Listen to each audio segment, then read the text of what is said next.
ఈ నెల 24న రజక సంఘం పట్టణ శాఖ ఎన్నికలు నిర్వహిస్తున్నట్లు అడఘట్ కమిటీ సభ్యులు తెలిపారు.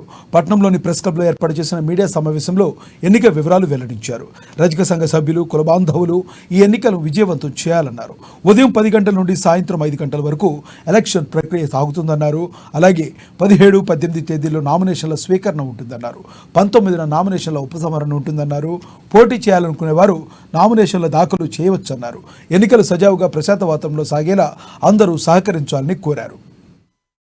ఈ యొక్క బాధ్యతను స్వీకరించి అన్ని కార్యక్రమాలు నిర్వహించినారు. దీనికి సంబంధించినటువంటి పట్టణ శాఖ, మన రేఖ సంఘ పట్టణ శాఖకు సంబంధించినటువంటి ఎలక్షన్స్ సంబంధించిన తేదీ ఈరోజు అడ కమిటీ ఆధ్వర్యంలో మీటింగ్ జరిపి ఈ యొక్క తేదీని నిర్ణయించడం జరిగింది. మొట్టమొదటిసారిగా మన రజకులు ఈ యొక్క పట్టణ శాఖ యొక్క ఎన్నికలు నిర్వహిస్తున్నారు కాబట్టి మన రజకులందరూ ప్రతి ఒక్కళ్ళు ఈ యొక్క ఎలక్షన్లో పాల్గొని వారి యొక్క అమూల్యమైన ఓటు హక్కును ప్రతి ఒక్కరూ వినియోగించుకోవాలని మేము కోరడం జరుగుతుంది. 24/3/2024 ఆదివారం రోజున ఈ యొక్క రజక సంఘం పట్టణ శాఖ యొక్క ఎలక్షన్ నిర్వహించారు.